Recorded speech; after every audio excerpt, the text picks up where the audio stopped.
ဒီနေ့ဆိုနီယာကတော့ကဘာလက်ခရီးသည်တွေကြားထဲမှာရေပန်းစားတဲ့ကျတူ6 weekend market ကိုသွားခဲ့တာဖြစ်ပါတယ်။ဒီဈေးကြီးကဈေးနှရောက်လို့ရှိရင်ပစ္စည်းတချို့တွေကိုဈေးလျှော့ပြီးရောင်းတာများပါတယ်။ဈေးထဲမှာဘာတွေရှိတယ်ဘယ်လိုသွားရလဲဆိုတာသိချင်ရင်ဆိုနီယာနဲ့အဆုံးထိလိုက်ခဲ့ပါနော်။ဒီ market ကတော့ဘန်ကောက်ခရီးသွားရဲ့အတွက်အိမ်ပြန်လက်ဆောင်ပစ္စည်းတွေများတော့အဖြစ်ဝယ်လို့ရတဲ့နေရာမျိုးဖြစ်ပါတယ်။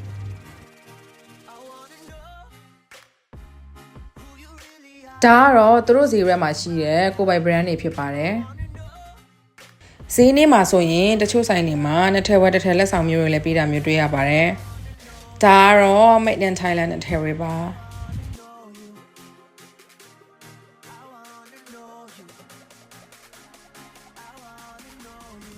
ဈေးရက်ပတ်ပြီးမော်သွားရင်အစားတောက်တန်းလည်းရှိပါတယ်နော်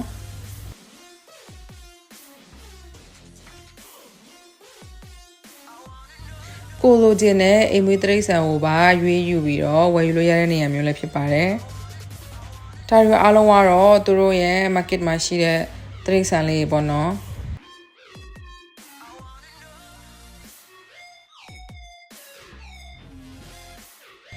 ချိန်နဲ့ပြုတ်လောက်ထားတဲ့ပတ်စံအီလေးတွေလည်းအရန်လာပါတယ်။အလုပ်ပရက်မှာဖွင့်နေစီဖြစ်တဲ့အတွက်သွားဖို့လည်းအဆင်ပြေပါတယ်။ဆိုနီယာကတော့အနေအားလိုင်းကားနဲ့သွားခဲ့တာလေးပေါ့နော်။ Bye bye everyone.